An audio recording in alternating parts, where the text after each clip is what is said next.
গল্পের নাম রাক্ষসী রানী ও রাজার দুই পুত্রের জীবন কাহিনী। এক দেশে ছিল এক রাজা। তিনি ছিলেন অত্যন্ত দয়ালু এবং ধার্মিক। রাজার রাজ্যে ছিল ঘোড়াশালে ঘোড়া, হাতিশালে হাতি, লোক লস্কর, গরু ছাগলের খামার, পুকুর ভরা মাছ, সেপাহী সৈন্য সামন্ত ভরপুর এক বিশাল সাম্রাজ্য। সেখানে কোনো কিছুরই কমতি ছিল না। রাজার ছিল দুই সন্তান, আপন এবং দুলাল। রাজপ্রাসাদে অনেক দাসী, সেনা, মন্ত্রী, সব মিলিয়ে সুখ শান্তিতে ভরা একটা রাজ্য। হঠাৎ সাম্রাজ্যে নেমে এলো দুঃখের ছায়া। রানীর আকস্মিক মৃত্যু হলো। রাজ্যে দুঃখের ছায়া দেখা দিল। রানীর মৃত্যুতে রাজ্যের চারিদিকে শুধু হাহাকার দেখা দিল। তার উপর বাচ্চা ছেলে দুইটা একেবারেই ছোট। তাদের মা নেই ভেবে রাজা প্রায় অর্ধমৃত। শোকে একেবারে পাথর হয়ে গেলেন। কি করি, কি হয়? ছেলে দুইটার অসহায় মুখ দেখে রাজামশাই আরও ভেঙে পড়েন। সারাদিন মন খারাপ করে রাজ্যের এখানে সেখানে ঘুরে বেড়ায়। এমন দুঃখের সময় রাজামশাই নিজের বাগানের চারিদিকে ঘোরাঘুরি করার সময় একদিন হঠাৎ দেখতে পায় একজন সুন্দরী রমণী বাগানের কোনায় বসে ফুপিয়ে ফুপিয়ে কাঁদছে।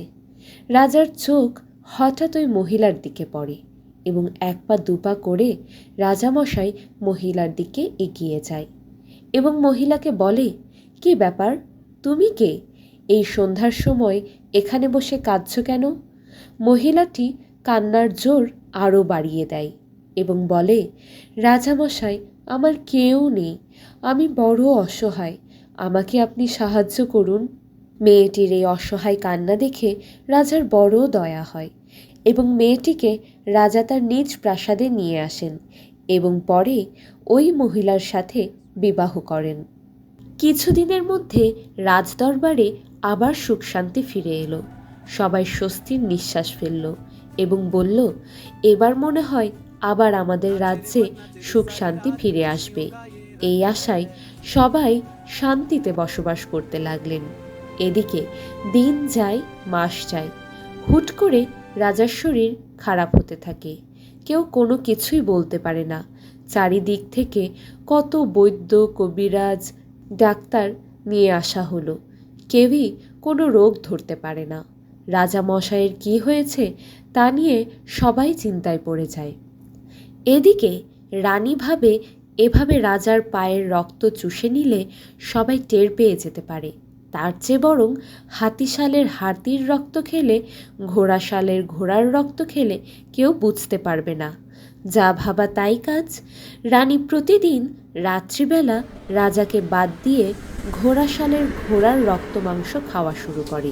এতে প্রতিদিন ঘোড়াশালে একটা করে ঘোড়া কমতে থাকে, হাতিশালের হাতি কমতে থাকে, গরুশালের গরু মহিষ সবই কমে যায়। একদিন একটা নেই, আরেকদিন আরেকটা নেই, এভাবে চলতে থাকে। রাজ্যের লোকেরা সহ রাজামশাই ভীষণ চিন্তায় পড়ে গেলেন। আমাদের সাথে হচ্ছেটা কি? কেউই কোনো বিষয় জানতে পারে না। সবাই ফিসফিস করে একে অন্যকে কানাঘোষা করে। আর এদিকে রাজার দুই পুত্র আপন আর দুলাল বড় হতে থাকে এবং মাঝে মাঝে মহলের লোকেরা বলা বলি করে, এই রাজ্যে প্রতিদিন কিছু না কিছু জিনিস হারিয়ে যাচ্ছে, যেটা কেউ ধরতে পারে না। এই কথা আপন দুলালের কানে যায় এবং তারা খুবই কৌতূহলী হয়ে পড়ে। তারা দুই ভাই মহলের সবার উপর নজর রাখা শুরু করে। দিন যায়, রাত যায়। তারা দুই ভাই মনে মনে ভাবে, তাদের সৎমা কি কোনোভাবে রাজ্যের সব জিনিস গোপনে পাচার করে দেয়? এই কথা ভেবে দুই ভাই আপন এবং দুলাল প্রতিদিন রাত্রিবেলা প্রায় সজাগ থাকে, যেন কেউ টের না পায়। অবশেষে একদিন তারা সত্যি সত্যি রাত্রিবেলা দেখতে পেল তাদের সৎমা মানে ছোট রানী মধ্যরাতে চুপি চুপি হাতিশালের দিকে গেল। আপন তার সৎমায়ের পিছু পিছু গেল এটা দেখার জন্য যে তার মা আসলে কি করে। সে দেখল তার মা হাতিশালের কাছে গেল এবং রাক্ষসের রূপ ধারণ করে হাতিশালের ভিতরে ঢুকল এবং একটা হাতি কড়মড় করে চিবিয়ে খেয়ে ফেলল। এই দৃশ্য দেখে আপন অবাক হয়ে গেল এবং ভাবল তার মা সত্যি সত্যি রাক্ষসী। এ কথা রাজামশাইকে অর্থাৎ তার বাবাকে জানাতে হবে, এই বলে দৌড়ে পালাচ্ছিল। এমন সময় তার মা আপনকে দেখে ফেলল। সে ভাবল আপন আমার আসল রূপ দেখে ফেলেছে, এখন যদি সে তার বাবাকে সব বলে দেয় তাহলে তো আমি বিপদে পড়ে যাব। এই চিন্তা করে রাক্ষসী রানী নতুন ভান ধরল যে রানীমার কঠিন অসুখ করেছে, হাড় মর্মরে রোগ হয়েছে, মানুষের রক্ত দিয়ে গোসল না করলে এ রোগ সারবে না। এই খবর রাজার কানে গেল এবং রাজামশাই বলল, এ কেমন কঠিন রোগ যে মানুষের রক্ত দিয়ে গোসল করতে হবে? রাজামশাই চিন্তায় পড়ে গেল, এমন মানুষ আমি কোথায় পাব যে তাদের জীবন দিয়ে দিবে? আর এইদিকে রানীমা গোপনে জল্লাদকে ডেকে বলল, তোমরা আপন দুলাল দুই ভাইকে ধরে নিয়ে যাবে, বাগানের গহীন অন্ধকারে সেখানে দুই ভাইকে কতল করবে এবং তাদের রক্ত নিয়ে আসবে আমার কাছে। রাজামশাই যেন কিচ্ছুটি টের না পায়। যেমন ভাবা তেমন কাজ। রানীমার পরামর্শে জল্লাদরা দুই ভাইদের ধরে নিয়ে গেল গভীর জঙ্গলে। তখন দুই ভাই আপন দুলাল জিজ্ঞাসা করল, তোমরা আমাদের কোথায় নিয়ে যাচ্ছ? আমাদের ছেড়ে দাও। তারা বলল, রানীমার হুকুম, আমরা তোমাদের হত্যা করার জন্য জঙ্গলে নিয়ে যাচ্ছি। তখন দুই ভাই বলল, আমরা তোমাদের পায়ে পড়ি, আমাদের ছেড়ে দাও, এবং খুবই কান্নাকাটি করল। তাদের কান্না দেখে জল্লাদের বড় মায়া হলো এবং আপন দুলালকে বলল, তোমরা এই জঙ্গল দিয়ে পালিয়ে যাও, এই রাজ্য থেকে চলে যাও, যেন রানী তোমাদের খুঁজে না পায়। ছেলে দুটি তখন ভয় না পেয়ে জঙ্গলের পথ বেয়ে গভীর অন্ধকারে হাঁটতে হাঁটতে এই রাজ্য ছেড়ে অন্য রাজ্যে চলে গেল। তখন জল্লাদরা দেখতে পেল তাদের সামনে দিয়ে দুটি কুকুর যাচ্ছে। তখন তারা দুটো কুকুরকে কতল করে সেই কুকুরের রক্ত নিয়ে গেল রানীমার কাছে এবং বলল, এই দেখো রানীমা, এই রক্তমাখা তলোয়ার দিয়ে ওদের দুই ভাইকে কতল করে তাদের রক্ত নিয়ে এলাম। এখন তুমি এই রক্ত দিয়ে গোসল করে রোগ ভালো করো। আর এইদিকে তার ছেলে দুটিকে কোথাও খুঁজে পায় না। সবখানে তল্লাশি করে মন্ত্রী, সিপাহী, সৈন্য, সামন্ত সবখানে পাঠায় খোঁজার জন্য। তবুও তারা কেউ খুঁজে পেলেন না। রাজামশাই মন খারাপ করে বলল, কে সামলাবে আমার এই রাজ্য? কে হবে এই রাজ্যের উত্তরাধিকারী? এই বলে কান্নায় ভেঙে পড়েন রাজামশাই। রাজ্যে গভীর শোক প্রকাশ করা হয়, কিন্তু রানীমা ভীষণ খুশি হয়। মনে মনে ভাবে, যাক, আপদ বিদায় হয়েছে, কেউ আমাকে আর সন্দেহ করবে না যে আমি রাক্ষসী। এইভাবে প্রতিদিন যায়, রাত যায়, মাসের পর মাস পার হয়ে যায়, তবুও দুই ভাই আর ফিরে আসে না। কিন্তু রাজ্যের কিছু না কিছু চুরি হয়, হয় ঘোড়া, না হয় ছাগল, না হয় হাতি। এই রহস্য এখনো পর্যন্ত কেউ জানতে পারে না। এভাবেই চলতে থাকে দিনগুলি। রাজামশাই হাল ছেড়ে দেয়, কি আর করবে, কোনোভাবেই জানতে পারে না যে আমাদের সাথে কি ঘটছে। আস্তে আস্তে রাজ্যের ঘোড়াশালে ঘোড়া নেই, হাতিশালে হাতি নেই, গরু, মহিষ, ছাগল, ভেড়া সবই হারিয়ে গেল। রাজামশাই চিন্তায় ভেঙে পড়লেন এবং রানীকে বললেন, এভাবে চললে আমি তো একদিন নিঃস্ব হয়ে যাব। কিন্তু রানী বললেন, সব ঠিক হয়ে যাবে, অত চিন্তা করো না তো, এখন ঘুমাও। সেই দিন রাজামশাই রাত্রিবেলা যেই ঘুমায়, রানী তখন তার পায়ের নিচে মুখ দিয়ে শরীরের রক্ত চুষে খায়। রাজা ঘুম ভাঙার পর জেগে দেখলেন সে আর হাঁটতে পারছে না। রাজা বিছানায় পড়ে যায়।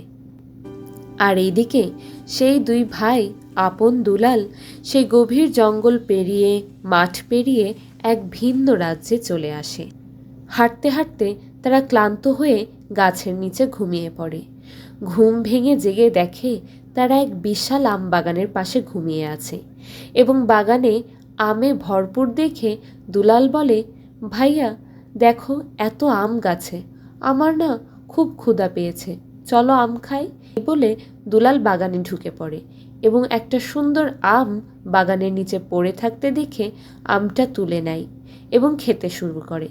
তখন আপন বলে, ভাই খাস না, পরের বাগানের আম খেতে নেই। ভাইয়া একটা আম খেলে কিছুই হবে না, এই বলে দ্রুত আমটি খাওয়া শেষ করে। আর এদিকে সকাল হয়ে যায়, বাগানে মালি প্রবেশ করে। এই তোমরা কে? এখানে কি করছো? বাগানে ঢোকার সাহস হলো কি করে? চলো তোমাদের রাজার দরবারে নিয়ে যাব, এই বলে মালি ছেলে দুটোকে রাজার প্রাসাদে নিয়ে যায় এবং দরবারে দুই ছেলেকে বাগানে ঢোকার কথা বললে তারা বলে, আমাদের খুব ক্ষুধা পেয়েছে, তাই আমরা বাগানে ঢুকে একটা মাত্র আম খেয়েছি, এতে আপনি যে শাস্তি দেবেন মাথা পেতে নেব। শুনে রাজামশাই তাদেরকে বলে, ছেলে দুইটা খুবই সত্যবাদী, আজ থেকে তোমরা আমার প্রাসাদে থাকবে এবং কাজকর্ম করবে, এটাই তোমাদের শাস্তি। এইভাবে তাদের বেশ কিছুদিন কেটে গেল। রাজামশাই তাদের আচার আচরণ বিভিন্ন কাজের দক্ষতা দেখে খুবই মুগ্ধ হলেন এবং বড় ছেলে আপনের সাথে মহা ধুমধাম করে তার নিজ মেয়ের বিয়ে দিয়ে নিজের কাছে রেখে দিলেন জামাই এবং জামাইয়ের ছোট ভাইকে এবং বললেন, তোমাদের সব সাজা আমি ক্ষমা করে দিলাম এবং আজ থেকে তোমরা দুই ছেলে হয়ে থাকবে আমার। তখন বড় ছেলে আপন বলে, রাজামশাই, আমার একটা বড় দায়িত্ব আছে, আমার এখানে বসে থাকলে হবে না, ওইদিকে আমার বাবার অনেক বিপদ, আমার মা একজন রাক্ষসী, এইটা আমরা দেখে ফেলেছি বলে আমাদের মেরে রাজবাড়ি থেকে বের করে দেয়, এই সমস্যার সমাধান আমাকেই করতে হবে। দুলাল আপনাদের কাছে থাক, আমাদের রাক্ষসী মাকে কিভাবে রাজবাড়ি থেকে সরানো যায় এই ব্যবস্থাই করতে যাব, এই বলে রাজবাড়ি থেকে বেরিয়ে গেল। আর এদিকে রাক্ষসী রানী একে একে রাজার সব রাজ্যের লোকজন, হাতিশালের ঘোড়া, গরু, মহিষ, সৈন্য, সামন্ত, সেনাপতি, লোক লস্কর যা আছে সব প্রায় খেয়ে শেষ করে ফেলেছে। তবুও রাজামশাই কিছুই জানতে পারে না কারা এগুলো করছে। রানীর কাছে বললে সে বলে, কি যে হচ্ছে কিছুই বুঝতে পারছি না। রানী যে রাক্ষসী রাজা তা জানে না, সবই যে রানী খেয়ে ফেলে এ খবর কেউ জানে না। একদিন বিকালবেলা রাজামশাই বারান্দায় বসে থাকেন এবং ভাবতে থাকেন, আমার দুই ছেলের কি হলো, আমার রাজ্যে কি হচ্ছে, আমি তো কিছুই বুঝতে পারছি না। এমন সময় দুই পাখি বগা আর বগির বাসায় দুইটা ছানা দেখতে পায়। তখন রাজার মন ভালো হয়ে যায়। পরের দিন আবার ওই জায়গায় দুটি ছানা দেখে এবং তাদের বাবা পাখি আছে, তবে মা পাখি নেই। তখন বাবা পাখিটা আর একটা মা পাখিকে সঙ্গে করে নিয়ে আসে এবং তার বাচ্চাদের সাথে পরিচয় করিয়ে দেয়। কিন্তু রাজামশাই পরের দিন দেখল বাবা পাখিটা খাবার আনতে যায় এবং সুযোগে তাদের সৎমা পাখিটা দুটো বাচ্চাকে গাছের ডালে বাখারি দেয় আর বলে, তোরা মরে গেলেই আমি বাঁচি। এই দৃশ্য দেখে রাজার মনে হয়, তাহলে আমার সন্তানদেরকেও কি রানী অন্য কোথাও পাঠিয়ে দিয়েছে বা মেরে ফেলেছে। এই ভয়ে রাজা কাঁপতে থাকে। পরের দিন রাজামশাই সেনাপতিকে মন্ত্রিসভায় ডেকে বলে, কাল থেকে সারা দিন ব্যাপী মধ্যাহ্ন ভোজের আয়োজন করা হবে, সব দেশ থেকে লোকজন আসবে এই ভোজে। যেই বলা সেই কাজ। পরের দিন উৎসব শুরু হয়। সেই ভোজের অনুষ্ঠান শুনে রাজামশাইয়ের ছোট ছেলে দুলাল যায় ভোজ সভায় এবং রাজামশাই ছোট ছেলেকে চিনে ফেলে এবং বলে, তোরা এতদিন কোথায় ছিলি দুলাল? দুলাল তার বাবাকে সব কথা খুলে বলে এবং বলে, বাবা, ভাই আপন তোমার রাক্ষসী রানীকে মারার ব্যবস্থা করার জন্য 7 সমুদ্র 13 নদী পার হয়ে এক গহীন পুকুরের মধ্যে লোহার খাঁচায় বন্দি পাখি নিয়ে আসতে গেছে। তখন রাজা বলে, কি হবে ওই পাখি দিয়ে? তখন দুলাল বলল, ওই পাখি রাক্ষসদের মরণ ফাঁদ, ওই পাখি মারতে পারলেই এই রাক্ষসী রানী মারা সম্ভব। এই কথা শুনে রাজামশাই মনে মনে অপেক্ষা করতে লাগলেন, কবে আমার ছেলে আসবে আমাকে এই বিপদ থেকে উদ্ধার করবে। এই ভেবে রাজামশাইয়ের দিন কাটে। এভাবে বেশ কিছুদিন পর একটি সুন্দরী বৌমা এবং লোহার খাঁচায় টিয়া পাখি সঙ্গে নিয়ে রাজার বড় ছেলে আপন নিজ দরবারে হাজির হয়। রাজ্যের মন্ত্রী সেপাহী সবাই বলে, আপন তুমি এতদিন কোথায় ছিলে? তখন আপন বলে, সবই তোমাদের বলবো আমি। এই সময় রাজামশাই বড় ছেলে এবং বৌমাকে পেয়ে ভীষণ খুশি হয়।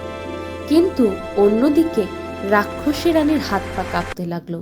কখন না জানি তার মৃত্যু ঘটে। রাজার দরবারে মন্ত্রী, সেপাহী, লোক লস্কর সবাইকে রাজামশাই একত্র হতে বলে। তাদের সামনে আপন বলে, এতদিন রাজ্যে যা যা নষ্ট হয়েছে সব কিছুই এই রাক্ষসী রানীর কাজ। ইনি আসলে রাক্ষসী। এতে রাক্ষসী রানী ভীষণ রেগে যায় এবং নিজে যে রাক্ষসী তা স্বীকার করে রাগে ক্রোধে রাক্ষসী রানী নিজের আসল রূপে ফিরে আসে। তখনই রাজ্যের সবাই বুঝতে পারে আমাদের রানী রাক্ষসী ছিল। এমন সময় আপন খাঁচার ভিতর থেকে টিয়া পাখিটিকে বের করে একটা হাত, পা, নাক ছিঁড়ে ফেলে। তারপর নলি টিপে মেরে ফেলে। আর এখানেই রাক্ষসী রানীর মৃত্যু হয়। রাজ্যে আবারও সুখ সমৃদ্ধি ফিরে আসে এবং সবাই সুখে শান্তিতে বসবাস করতে থাকে।